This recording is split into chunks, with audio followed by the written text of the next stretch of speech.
ஒரு மாசம் உயிரோடு அப்படிங்கிறாங்க. நம்ம எவ்வளவு அந்த பாசத்தோட பார்க்குறோம், அது நம்மளை எவ்வளவு மகிழ்விக்குதுன்னு தெரியும். அந்த மாதிரி நிரந்தரம், அது ஒரு நிரந்தரமற்றது அப்படிங்கிற சூழ்நிலையிலையும் நாம் எல்லாம் வந்து இதில் அதை அனுபவிக்கிறோம், அப்படி இல்லாட்டி அதை அனுபவிக்கிறோம்னு நினைக்கிறோம். இந்த காதல் உணர்வு நம்ம இதில் பேசும்போது இதை வந்து காதலிச்சு, அதாவது காதலர்கள், நான் காதலியே இல்லைப்பா, நான் அரேஞ்ச் மேரேஜ் அப்படிங்கிறோம். அதில் கூட பார்த்தீங்கன்னா அந்த காதல் உறவுக்கு வந்து எக்ஸ்பைரி டேட் உண்டே தவிர காதல் உணர்வுக்கு கிடையாது.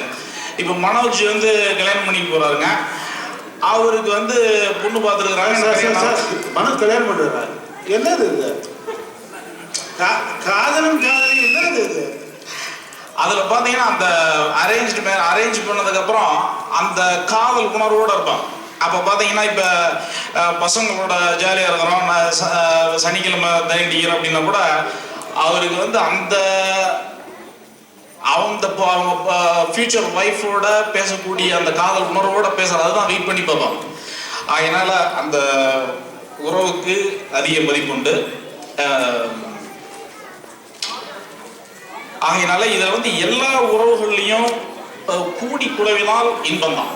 எந்த உறவாக, பெற்றோர்களாக இருந்தாலும் நண்பர்களாக இருந்தாலும் கணவன் மனைவியாக இருந்தாலும் கூடி குழவக்கூடிய வாய்ப்பு இருந்தால், ஆனால் கூடி குழவுவதற்காகவே இருக்கிற உறவு தான் காதல் உறவு சொல்லி முடிக்கிறோம். சார் சார் பார்த்து சார், மனோஜ் சார் கல்யாணத்துக்கு காதலிட்டு கூடி குழவாதீங்க, சிக்கலாயிடும். ஒரே ஒரு செகண்ட்ல, நீங்க வந்து காதல் உணர்வுன்றீங்க. அந்த காதல் உணர்வு எல்லா உறவுகள்லயும் இருக்கு, சரிங்களா? காதலன் காதலி பண்ற அட்டூழியம் தான் நாங்க வந்து சரியில்லைன்னு சொல்றோம். இங்க அதை கண்டினியூ பண்ணி முடிச்சிடுறேன் நான். மனோஜ் அவர்கள் கல்யாணம் பண்ணிக்க போறாங்களாம், வெல்கம் அபவுட். அதுல ஃபர்ஸ்ட் சொல்லிட்டு, கல்யாணம் சடங்கு சம்பிரதாயம் நம் கலாச்சாரம் சாரே. நம் எந்தன் காதலி உந்தன் மனைவி ஆயிட்டு வரும், ஆனால் உந்தன் மனைவி எந்தன் காதலி ஆயிட்டு வராது சாரே. சார் இன்னைக்கும் கோல்டா நிக்குதுல்ல. நிர்மலா சொன்னீங்க இந்த காதல் உணர்வை பத்தி. கல்யாணம் வந்து காத்திருந்தாருன்னு சொன்னார்ல, எக்ஸ் லவருக்கு ஸ்பெண்ட் பண்ண அப்படின்ட்டு. அந்த காதல் உணர்வு அவருக்கு நல்லாவே இருந்திருக்கு. எக்ஸ் லவர் தான் இப்ப கரண்ட் ஒய்ஃப் அவருக்கு. அவர் கணவன் மனைவிக்கு பேசாம நண்பர்கள் உட்காந்துட்டு இருக்காரு. ஆனா ஒரு காதலிக்கும் பேசல, அதுதான் அங்க வருத்தம். லேடிஸ் கிட்ட ரொம்ப ஆர்கியூ பண்ணக்கூடாதுங்க, ஏன்னா அவங்க பேச ஆரம்பிச்சா நமக்கு அது கஷ்டம். ஏன்னா கிருஷ்ண பரமாத்மா வந்து அந்த மேருமலையை ஏதோ ஒன்று, கோவர்த்தன மலையை ஏதோ ஒன்று தூக்கி இந்த யாதவர்கள் மலையில் மாட்டானே, அவ்வளோ பெரிய மலையை வந்து அப்படி தூக்கி நிறுத்தினார். எல்லாரையும் உள்ளே வந்து கொண்டு போங்க அப்படின்னு சொல்லிட்டு அந்த மலையை அப்படி தூக்கி நிறுத்தின உடனே எல்லாரும் சேஃப்டியாக வந்து உள்ள நின்ட்டாங்க. அப்புறம் மழை நின்னதுக்கப்புறம் சரி எல்லாம் போங்கப்பான்னு சொல்லிட்டு மலையை இறக்கி வச்சுட்டாரு. போய் சும்மா இருக்கிறாமல்ல, அவர் சம்சாரம் வரும்போது கிருஷ்ண பரமாத்மா மாதிரி வருமா அப்படின்னு. என்ன ஐயா அப்படின்னா, என்னதான் அந்த கிருஷ்ண பரமாத்மா புருஷனை பற்றே சொல்கிறாங்க, இருந்தாலும் ரொம்ப ஓவராக புகழ்ந்தோடனே அந்த மாதிரி கோவம் என்னையா பண்ணாரு, சும்மா அதையே சொல்லிட்டு இருக்காங்க. இல்லைங்க, அவ்வளோ பெரிய மேருமலையை வந்து அப்படி கையில் தூக்கி பிடிச்சாருங்க எங்களையெல்லாம் தாங்கிறதுக்குன்னா, ஐயோ அந்த ஆளையே தினந்தாலும் தோளில் நான் தாங்கிட்டு நீ போயா, அதுக்கு என்ன பதில் சொல்ல முடியாது. மாதிரி லேடிஸு சிலதெல்லாம் பாயிண்ட் டச் பண்ணிட்டாங்கன்னா கஷ்டம். அடுத்தது கணவன் மனைவி ராமமூர்த்தி அவர்கள்.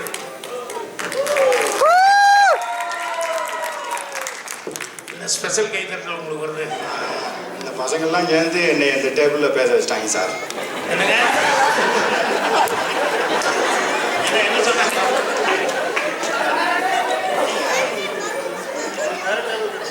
எல்லாருக்கும் வணக்கம், ரொம்ப தேங்க்ஸ் மேம். பாருங்க, ஆரம்பமே உங்களுக்கு இன்ட்ரெஸ்ட் இல்லாமல் பேசிட்டு இருக்கிறீங்க கணவன் மனைவி படிக்கிறது. அவர்தான் வெள்ளிக்கிழமை ராமமூர்த்தி. எனக்குலாம் பார்த்தேன், எல்லாரும் தங்கள் நம்பர்களை பார்த்து நானும் பேசிக்கிறவங்க கை தட்டுங்க, அப்பதான் எனக்கும் சந்தோஷமா இருக்குமென்று சொன்னாங்க. அதாவது நண்பர்களை பார்த்தால் கை தட்டுங்கன்னு சொன்னாங்க. செட்டப் இருக்குது, சரி சொல்லுங்க. ஸோ இந்த விஷயத்தில் உங்களுக்கு தெரியாது ஒன்றும் இல்லை சார், இருந்தாலும் சொல்கிறேன் கொஞ்சம்.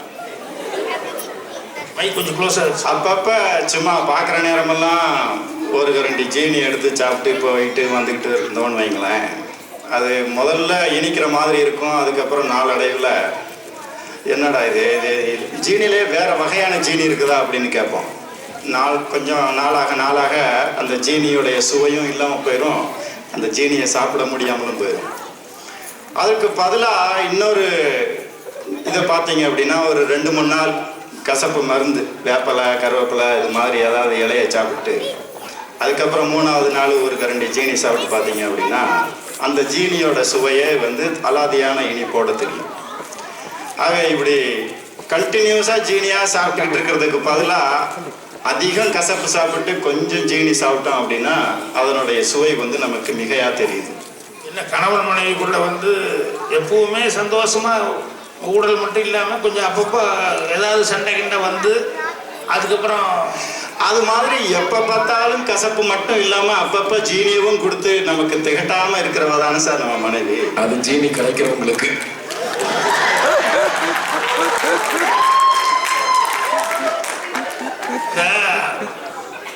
மனைவி கிட்ட மாட்டிக்கிறது அப்படிங்கிறது இருக்குல்ல, அது எந்த ரூபத்தில் மாட்டிக்குவோன்னு சொல்ல முடியாது. அதான் ஒரு ஆதிவாசி ஒருத்தன் எங்கேயோ மலை மேலேருந்து இறங்கியிருக்கான்.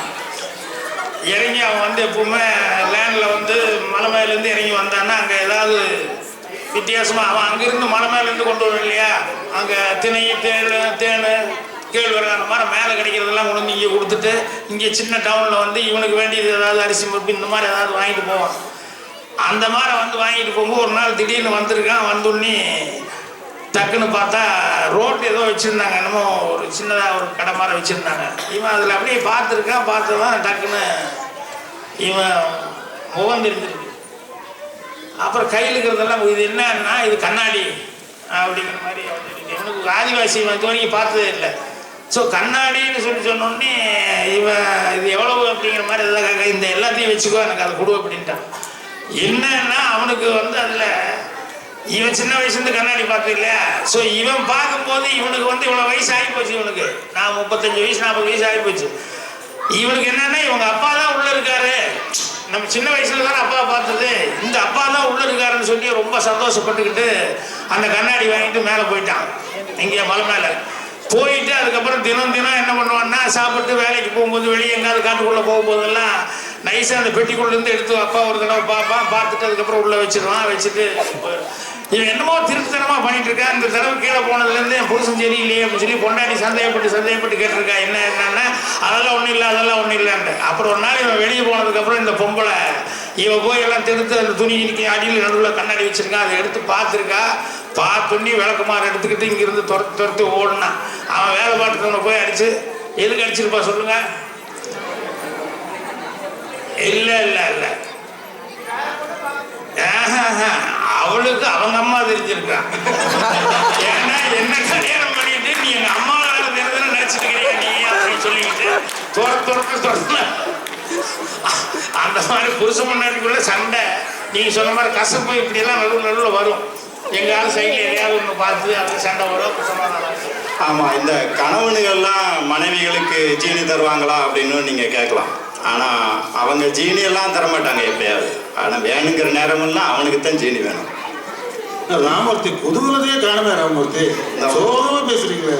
இப்போ பெற்றோர்களோட கிடைக்கிற சந்தோஷம் அப்படிங்கிறது வந்து ஒரு நம்ம சிறு குழந்தைகளாக இருக்கிறப்ப ஒரு 10-12 வயசு வரைக்கும் தான். ஏன்னா அப்போ தான் நம்ம பெற்றோர்களை தவிர்த்து மீதி எல்லாருமே வந்து அந்நியமாக தோணுகிற ஒரு வயசு.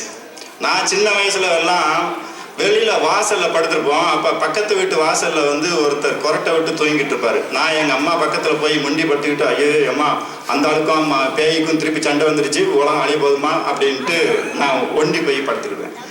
அது மாதிரியான ஒரு சிறு பருவத்தில் தான் இந்த தாய் தகப்பர்கள் கூட வந்து பெரிய மகிழ்வு அப்படிங்கிறது.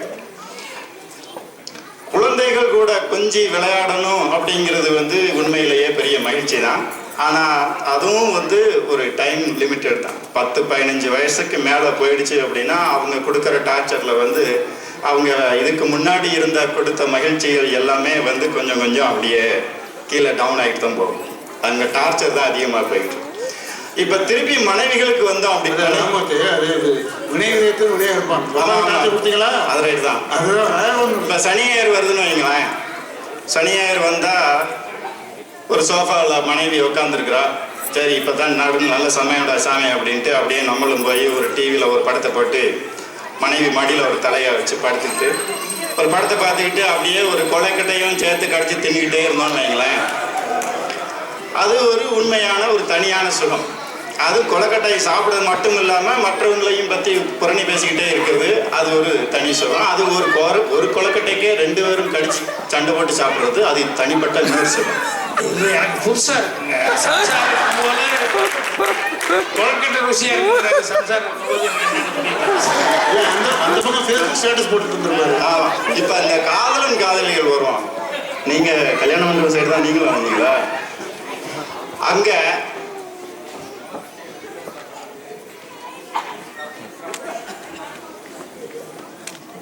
அந்த கொலக்கட்டையை 2 பேர் சாப்பிடுறது, ஜூஸ்ல ஒரு ஸ்ட்ரா போட்டு 2 பேர் சாப்பிடுறதுலாம் காதலன் காதலிகிட்ட இருந்து வந்த விஷயம் தான். அதுக்கு அந்த வாரையா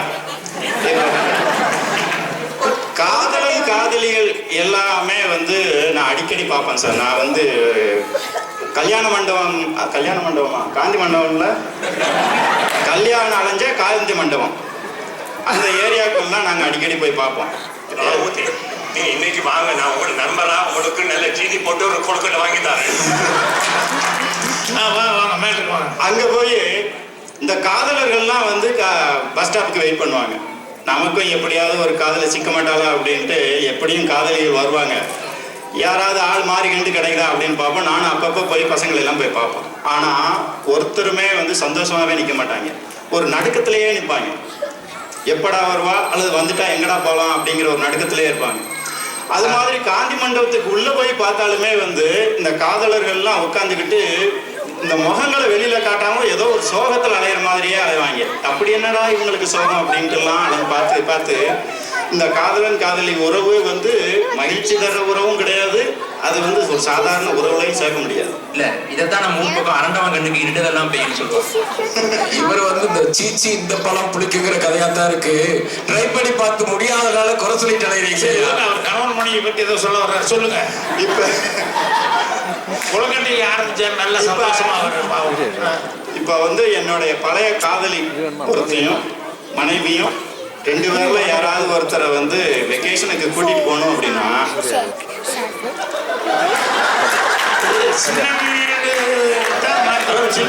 நான் என் மனைவியை தான் கூட்டிட்டு போவேன்.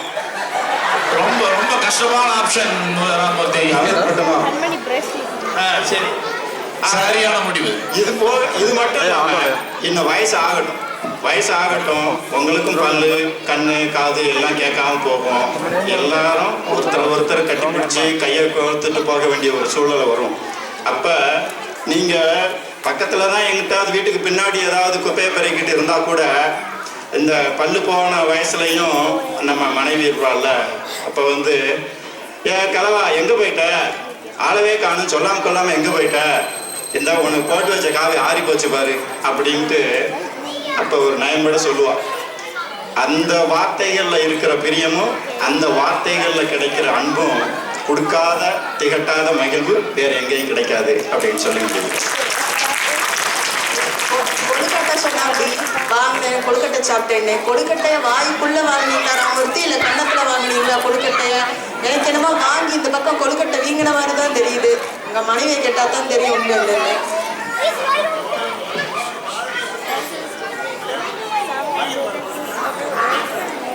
சரி, இப்போ கடைசியா வந்து குழந்தைகளுடன் தான் அவங்களோட கூடி உழவுறது தான் ரொம்ப சந்தோஷம். அதுதான் திகட்டாத மகிழ்வு அப்படின்னு சொல்லிட்டு வந்தனா வீர்னியா வந்தனா வீர்னி. இந்த குழந்தைங்கன்னா இப்பெல்லாம் குழந்தைகள் ரொம்ப ரசிச்சிருக்க பசங்க சில விஷயங்கள்ல ரொம்ப அட்வான்ஸாக இருக்காங்க. அதாவது ஒரு டீச்சர் வந்து பையன்கிட்ட வந்து கேட்டாங்க, ஒரு சின்ன பையன்கிட்ட கிளாஸில் வந்து நீ எந்திரா அப்படின்னு சொல்லிட்டு எந்திரினா ஏதோ ஒரு பறவையோட காலை வரைஞ்சு இது என்ன பறவை சொல்லு அப்படின்னா இவன் தெரியல, இவன் முழிச்சான். என்னடா அது என்ன பறவை சொல்லு, கண்டுபிடிக்க முடியலையா அப்படின்னா தெரியல அப்படின்னா உடனே அந்த டீச்சர் வந்துட்டு நீ எல்லாம் எங்கடா முன்னுக்கு வர போற, தேரவே மாட்டேன் அப்படின்னு சொல்லிட்டு உன் பேர் என்ன அப்படின்னு சொல்லி கேட்டான். உடனே அவன் காலை எடுத்து இப்படி நீட்டினான். என்னண்ணா பார்த்து தெரிஞ்சுக்கோங்க அப்படின்ட்டான். ஏன்னா அவங்க பறவையை கேட்டாங்கல்ல காலை காமிச்சு. உடனே இவனை பேர் என்னன்னு கேட்டோன்னு இவன் காலை எடுத்து நீட்டினான்.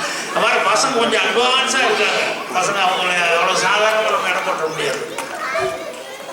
சொல்லுங்க. நன்றி ஐயா அவர்களே.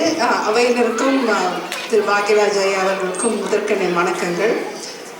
டேடி டேடி பேட்டா பேட்டா உன்னை கண்டாலே ஆனந்தமே.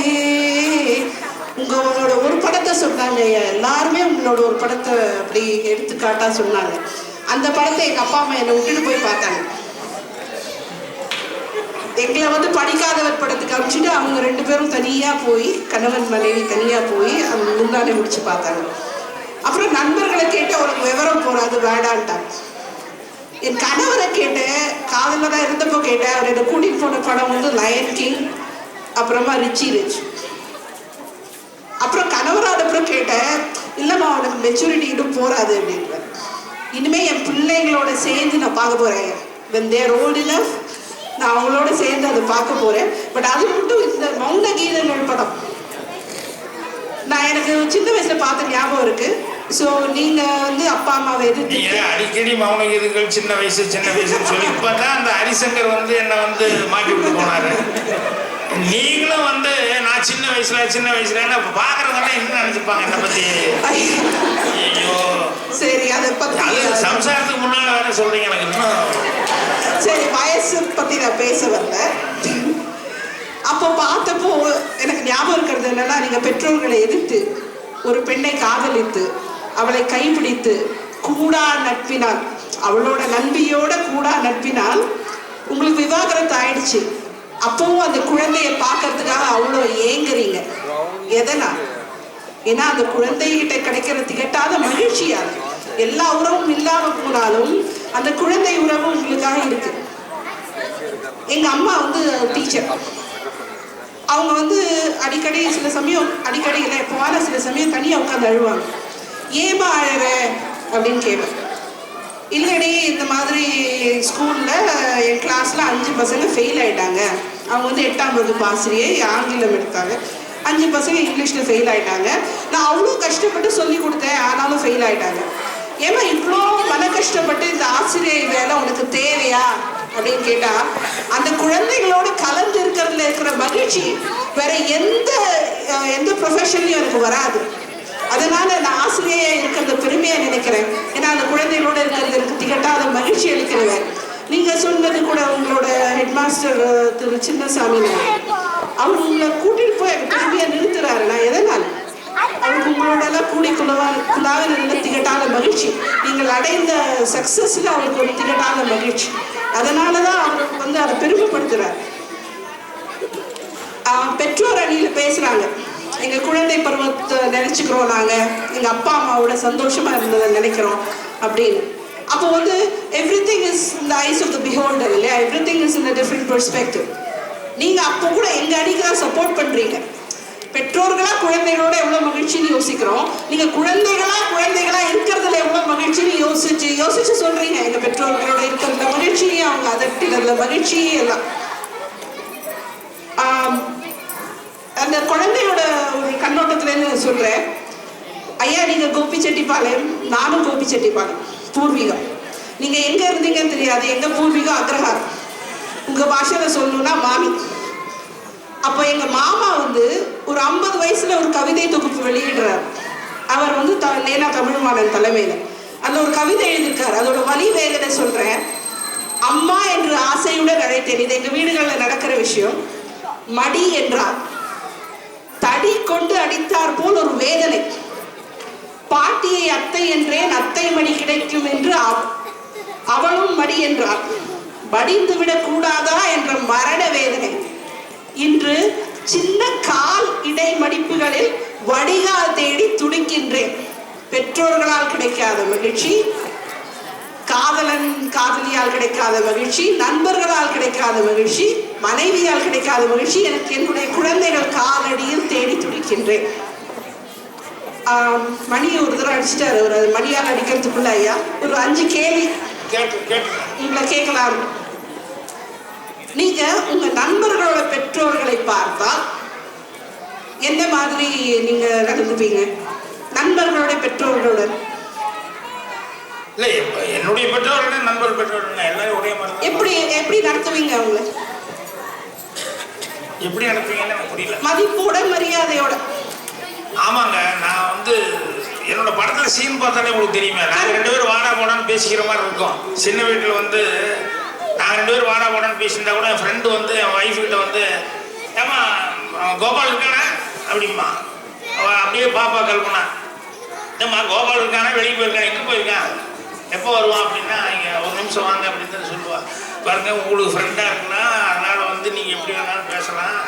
இப்போ கல்யாணம் ஆகி எனக்கு புதுசு, அதனால் எங்கிட்ட கேட்கும்போது கோபால் சார் இருக்காரா, கோபால் சார் எங்கே போயிருக்காரு, எப்போ சார் கோபால் சார் வருவார், அதுதான் மரியாதை தெரியுதுங்களா அப்படின்னு அவன் வாயை மூடிட்டு அப்படியே சைலண்டாக போவோம். அந்த மாதிரி நான் வந்து அப்படி நம்ம என்னதான் பேசினா கூட வைஃப் கிட்ட போய் பேசும்போது ரொம்ப மரியாதையோடு இருக்கணும் அப்படின்னு சொல்லிட்டு சொல்லுவாங்க. கரெக்ட். பெற்றோர்களை மரியாதை மதிப்போட நடத்துவீங்க. நண்பரோட நண்பரை எப்படி நடத்துவீங்க? எல்லாத்தையுமே கரெக்டாக தான் நடத்துவீங்க. என்ன மதிப்பு, அதுக்காக சரி நான் ஒரு மாமா மச்சான் நீ ஒரு மாமா மச்சான் கூட முடியாது, உடனே இல்லை ஒரு தயக்கம் இருக்கும். உங்க நண்பரோட காதலி எப்படி நடத்துவீங்க?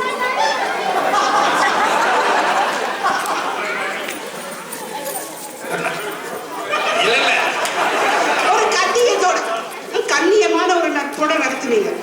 உங்க நண்பரோட மனைவி எப்படி நடத்துவீங்க? எனக்கு நீங்க எங்கேயோ போறீங்க. சொல்லுங்க. கண்ணியமா மதிப்போட மரியாதையோட நடத்துவீங்க. ஆனா கணவரோட குழந்தையை பார்த்தால் என்ன செய்வீர்கள்? தூக்கி வச்சு கொண்டாடுவீங்க. எந்த குழந்தையை பார்த்தாலும் அணைக்க தோணும். பஸ்லயோ ட்ரெயின்லயோ போகும்போது ஒரு குழந்தை உட்கார்ந்து உங்களை பார்த்து சிரிச்சுதுன்னா அதை கட்டி அணைச்சு கொஞ்சம் தோணும். திகட்டாத மகிழ்ச்சி. அது அழுதுதுன்னா அதை விளையாட்டு காட்டி சிரிக்க வைக்க தோணும். திகட்டாத மகிழ்ச்சி. அது இவங்க எல்லாம் சொல்றாங்க குழந்தை வளர்ப்பு கஷ்டம் கஷ்டம், 15 வயசுல கஷ்டம், 5 வயசுல ஓடுது கஷ்டம். இங்க அமெரிக்கால குழந்தைகளை சும்மா கட்டி பிடிச்சு அழைக்காதீங்க, அப்படியா பாத்துருவாங்க. அது வந்து உங்க கண்ணோட்டத்துல இருக்கு, கரெக்டா? ஆனா குழந்தை வளர்ப்பு கஷ்டம் கஷ்டம்ன்றாங்க. அந்த குழந்தை வளர்ந்து ஒரு ஒரு நல்ல குடிமகனா வளரும் பொழுது, சக்சஸ் பத்தி எல்லாம் யோசிக்காதீங்க, நல்ல குடிமகனா வளர்ந்த பொழுது ஈன்ற பொழுதிலும் பெருந்துவக்கும் தன் மகனை சான்றோன் என கேட்ட தாய், அப்போ இருக்கிற மகிழ்ச்சி இருக்கே, என் குழந்தை என் குழந்தை என் குழந்தை சொல்ற மகிழ்ச்சி இருக்கே, அதுதான் நிரந்தரமான திகட்டாத மகிழ்ச்சி. அது பேர குழந்தைகள் கொள்ளு பேரன் பேத்தி வரைக்கும் தொடரும். நன்றி, வணக்கம். சின்ன சிக்கல் இருக்கு. நீங்க வேற முன்னாடியே சொல்லிட்டீங்க தாய் குழந்தைகிட்ட சண்டை போடாதீங்க அப்படின்னு சொல்லிட்டு. இருந்தாலும் முக்கியமான பாயிண்ட் இருக்கிறதுனால பெற்றோர்கள்னால குழந்தைங்க மகிழ்ச்சியா, குழந்தைகள்னால பெற்றோருக்கு மகிழ்ச்சியா அப்படிங்கிறதுக்கு இப்போ திடீர்னு எல்லாம் எமர்ஜென்சின்னு சொல்லிட்டு அப்பப்போ ஸ்கூல் டே விட்டுறாங்க. ஸ்னோ வந்துச்சுனாக்கா நீங்க குழந்தைங்க வந்து ஆரம்பத்துலேருந்தே மகிழ்ச்சி தான்.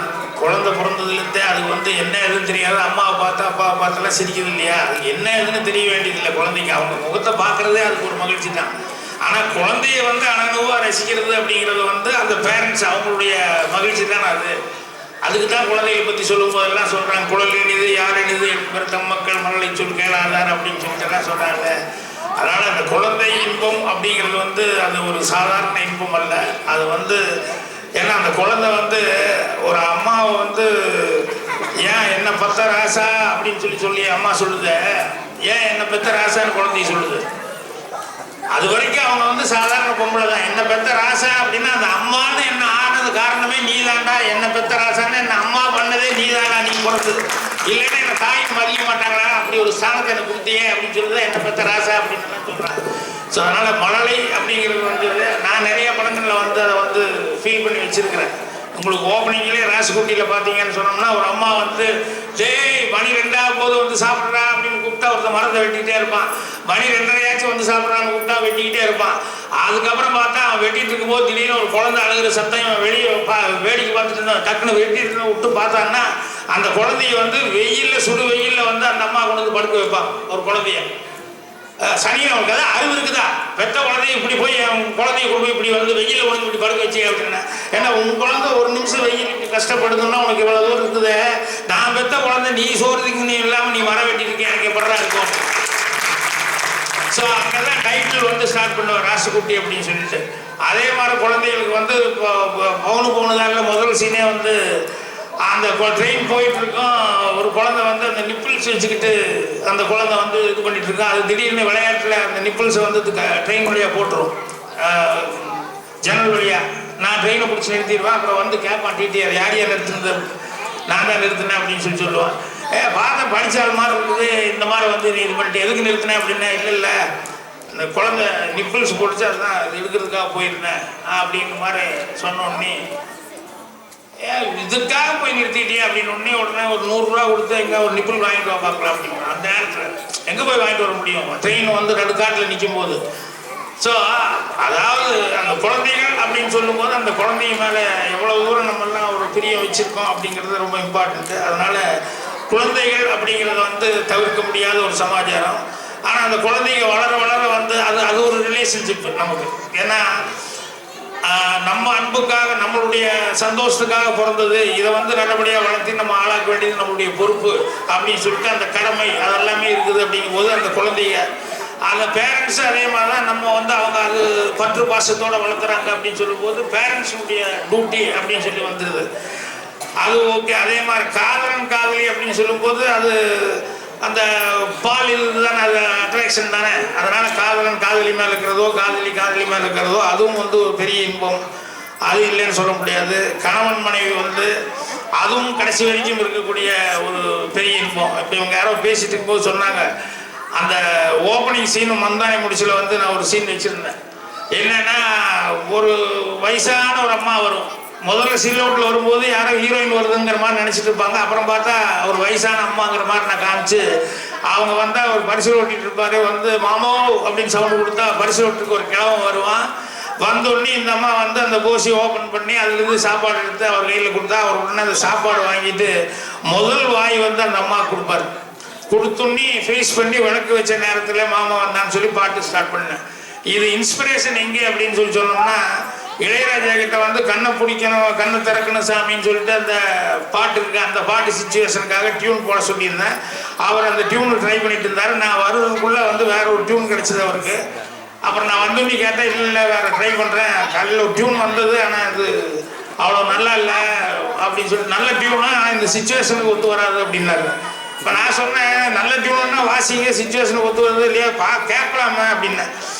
அப்போ அந்த பாட்டு விளக்க வச்ச நேரத்தில் அந்த டியூன் வாய்ச்சார். அப்போ நான் சொன்னேன், இது அந்த முருகுமர சீனுக்கு அப்புறம் இது வர்றதுக்கு வந்து சரியாக வராது கண்ணை திறக்கணும் சாமி, ஆனால் இதுக்காக ஒரு சிச்சுவேஷன் பண்ணி நான் வந்து இந்த யூஸ் பண்ணிக்கிறேன், அதனால் அந்த பாட்டு இருக்கட்டும் அப்படின்னேன். இதுக்கு என்ன பண்ண போகிறீங்க அப்படின்னேன்.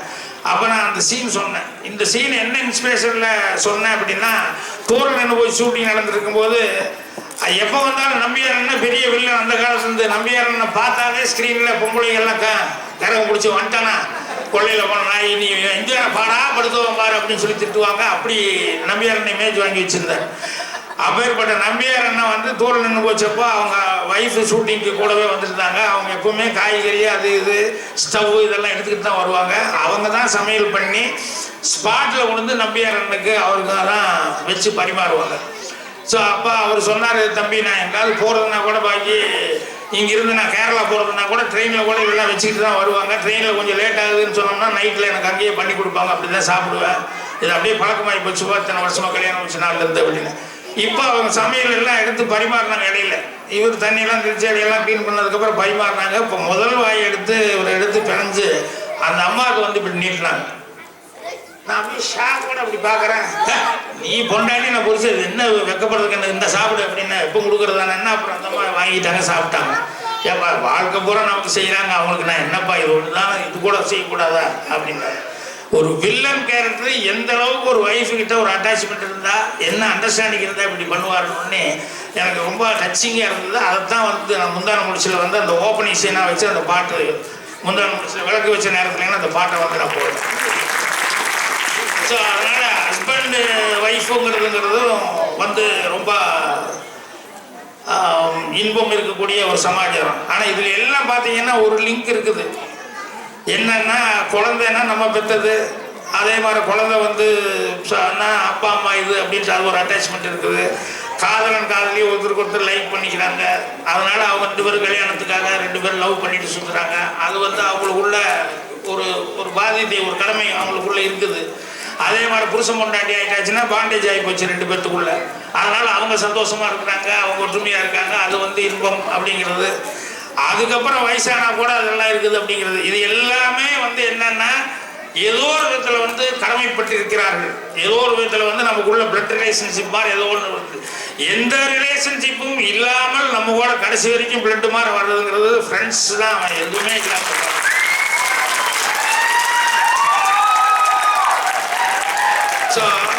மற்றதெல்லாம் கூடி குழவுறது இன்பம் தான், இல்லைன்னு சொல்ல முடியாது. ஆனால் இதுக்கெல்லாம் வந்து நமக்கு ஏதோ ஒரு உறவு முறை இருக்குது. எந்த உறவு முறையுமே இல்லாமல் யாருன்னு எனக்கு மாமா மச்சான் அப்படி இப்படின்னு சொல்லும் போதெல்லாம் ஒரு உறவு முறை இருக்கு. ஆனால் ஃப்ரெண்டுன்னு சொல்றதுக்கு என்னடா உறவு முறை அப்படின்னு சொன்னோம்னா ஃப்ரெண்டு தான், வேற வந்து உறவு முறையும் முடியாது. இது எங்கள் மாமா மூலமா எங்கள் மச்சான் மூலமா அப்படி இப்படின்லாம் சொல்றதில்லை. அந்த ஃப்ரெண்டு கூட கூடி குழவுறது தான் திக்கட்டாக இருப்போம்னு எதுக்கு சொல்கிறேன் அப்படின்னா, ஃப்ரெண்டு கூட தான் எல்லா விஷயத்தையும் ஷேர் பண்ணிக்க முடியும். இப்போ பெரியவனாகும் போது அப்பா அம்மா கிட்ட ஒரு சில விஷயங்கள் தான் பேச முடியும். அதே மாதிரி குழந்தை பெருசாகும் போது அப்பா அம்மா கிட்ட ஒரு சில விஷயங்கள் தான் பண்ண முடியும். அதே மாதிரி புருஷன் பொண்டாட்டிக்குள்ள ஒரு லிமிட்டாக தான் பேசிக்கலாம். உதாரணத்துக்கு ஒரு ஏஜ் ஓக்குன்னு சொன்னோம்னா புருஷங்க பொண்டாடிக்கிட்ட சில நேரங்களில் சொல்லலாம். 2 தடவை 3 தடவை சொன்னான்னு வச்சுக்கோங்களேன், சதா அலையறதுக்கிட்டா இருக்குது, எப்போ பாரு இந்த மாதிரி ஜோக்கா சொல்லிட்டு இருக்கிறது. அப்புறம் வயசாகி போய் இது மாதிரி எல்லாம் ரெஸ்ட்ரிக்ஷன் இருக்குது. ஆனால் இந்த ஃப்ரெண்ட்ஸுக்கான வச்சுக்கிட்டோன்னு வச்சுக்கோங்களேன், அவங்களுக்கு வந்து சென்சாரே கிடையாது. எப்போ வேணாலும் இதை சொல்லி சொல்லி ரசிச்சுட்டு இருப்பானுங்க. அதுக்கப்புறம் வயசானா கூட அவங்க 2 பேரும் பார்த்துக்கும் போது அந்த சின்ன பையனா எப்படி நம்ம 18 வயசுல 20 வயசுல பழகும்போது நிச்சயமா அந்த மாதிரி 65 வயசு 70 வயசுல கூட உட்காந்துட்டு அவங்க பார்க்கும்போது இது பண்ணுவாங்க. அது வந்து அவங்க மீட் பண்ணிக்கிறது அப்படிங்கிறது வந்து நான் ஒன்றும் இல்லை, பூர்ணிமா அவங்க வந்து இப்போ சமீபத்தில் அவங்களுடைய ஸ்கூல் ஃப்ரெண்ட்ஸுக்கு அவங்க எல்லாம் பாம்பேயில் வந்து எல்லாரும் மீட் பண்ணலான்னு ஒரு டேட் ஃபிக்ஸ் பண்ணிக்கிறாங்கன்னு சொன்னோடனே அவங்களெல்லாம் மீட் பண்ணிக்கிறதுக்காக அவங்க வந்து ப்ரிப்பேர் ஆகுறதுக்கு அதை வந்து ஒரு 1.5 மாதம் 2 மாதம் 3 மாதத்துக்கு முன்னாலேருந்தே அவங்கெல்லாம் போட்டு இந்த பிக்சரில் அதில் இதில் ஃபேஸ்புக்கில் போட்டு ஒருத்தர் பேசிக்கிட்டே மிஸ் பண்ணாமல் வந்துடணும், நீ மிஸ் பண்ணாமல் வந்துடணும் அப்படின்னு சொல்லிட்டு அந்த பாய்ஸு கேர்ள்ஸுக்கு எல்லாரும் பாம்பேயில் படித்தவங்கன்னு சொல்லிட்டு அந்த துடிப்பு பார்க்கும்போது நான் சொன்னதில்லை, இப்போ தான் ஸ்டேஜில் இங்கே வச்சுட்டு சொல்கிறேன். ஏன்னா எவ்வளோ ரசிக்கிறாங்க அப்படிங்கிறத வந்து ஸோ அந்த ஃப்ரெண்ட்ஸ் அப்படிங்கிறத கண்கூட வந்து நான் வந்து பார்க்குறேன். அதே மாதிரி வந்து இங்கே நீங்கள் எதுவும் ஷேர் பண்ணிக்க முடியாது. ஆனால் இங்கேருந்து ஊருக்கு போகும்போது தான் நீங்கள் வந்து அந்த மாதிரி நம்ம ஓட சின்ன வயசுலேருந்து பழகணும். அந்த ஃப்ரெண்டுக்கிட்ட போனோம்னா எவ்வளோ நேரம் பேசுகிறோம்னு நமக்கே தெரியாது. அவங்க சம்சாரெல்லாம் வந்து கத்தி ஏயா வந்து என்னைய விடமாட்டேங்கிறேன்னு சொன்னால் கூட இன்னும் கொஞ்சம் நேரம் பேசணும் இன்னும் கொஞ்சம் நேரம் பேசணும் அப்படின்ட்டு இருக்கோம். அதனால் அந்த ஃப்ரெண்ட்ஸ் அப்படிங்கிறது வந்து ஒரு எல்லை இல்லை, ஒரு லிமிட் இல்லை. எந்த விதமான உறவு பாரம்பரியம் இல்லாமல் வரக்கூடிய அந்த ஃப்ரெண்ட்ஷிப்புங்கிறது வந்து நிறைய வந்து அந்த ஃப்ரெண்ட்ஷிப் வந்து நீங்கள் ஒரு அமிதாப் பச்சன் படம் எடுத்துட்டீங்கன்னு சொன்னோம்னா இன்றைக்கும் வந்து ஒரு சோலை சீன் யாருமே மறந்துருக்க முடியாது. 2 பேர் ஃப்ரெண்ட்ஸு. அந்த ஃப்ரெண்ட்ஸில் வந்து அவன் எதை செய்கிறதுனால டாஸ் போட்டு பார்த்துட்டு செய்வேன் அப்படின்பான். ஆனால் எப்போ பாரு ஹெட்டு தான் விழுந்துட்டு இருக்கோம், அவர் அமிதாப் பச்சனே செஞ்சுட்டு இருப்பார். கடைசியில் அமிதாப் பச்சன் சாகும்போது அப்போ தான் தர்மேந்திரா எடுத்து பார்ப்பான் காசு. 2 பக்கம் தலை இருக்கும். என்னன்னா என் ஃப்ரெண்டுக்கு ரிஸ்க் கொடுக்கூடாது, நான் செய்யறேன், ஏன்னா அவன் லவ் பண்ணிருக்கான் அப்படிங்கிற மாதிரி அந்த தர்மேந்திரா கேரக்டர் வந்து அந்த அளவுக்கு செய்வார். இந்த மாதிரி வந்து இப்போ இதில் எடுத்துக்கிட்டா கூட ராஜா காலங்களில் வந்து பார்த்தீங்கன்னா கூட ஒரு ராஜா பார்த்துருக்கவே மாட்டான், அந்த புலவனும் பார்த்துருக்க மாட்டான். ஆனால் அந்த ராஜா வடக்கிருத்தர்னு சாகிறதுக்கு போகும்போது வந்து அந்த புலவன் வருவான், என்னோட நண்பன் வருவான் அப்படின்னு சொல்லிட்டு அவனை வெயிட் பண்ணிட்டு இருந்து அதே மாதிரி அவன் வருவான். இவன் வடக்கிருந்து செத்தானோடனே அவன் பார்க்கவே இல்லை, ஆனால் இவனும் போய் வடக்கிருந்து சாவான். இது மாதிரி ஒவ்வொரு இதுவும் ஃப்ரெண்ட்ஷிப்பில் பார்த்தீங்கன்னா இப்போ கர்ணன் வந்து துரியோதனன்கிட்ட என்ன இது அவர் அவங்க அம்மா வந்து கூப்பிட்டு வரங்கூடுன்னு சொல்லி கேட்கும்போது கூட இல்லை என்னை வந்து இதில் நிறுத்தணும் நான் துரியோதனை, எனக்கு அந்த அந்தஸ்து கொடுத்தவன், அதனால் நீ புதுசாக வந்து அம்மாங்கிறதுக்காகவோ அண்ணன் தம்பிங்கிறதுக்காகவோ நாங்கள் வர முடியாது, நான் இதில் தான் இருப்பேன் அப்படின்னா. அந்த மாதிரி ஹிஸ்ட்ரியில் நின்றுது எல்லாமே வந்து இது பண்ணது. அந்த மாதிரி இருக்கக்கூடிய நண்பர்கள் அப்படிங்கிற உறவு வந்து இது எல்லாமே இன்பமாக இருந்தால் கூட அதுதான் கூடி குழுவும் போது நமக்கு ரெட்டிப்பு மகிழ்ச்சியாக இருந்துட்டு இருக்கோம், திகட்டாமல் இருந்துக்கிட்டு இருக்கோம் எல்லாம். ஏன்னா அது பேசுறது எதை வேணாலும் பழசெல்லாம் நினச்சி பேசுறது. ஸோ இன்னைக்கு நான் வந்து சந்தோஷப்பட்டேன் அப்படி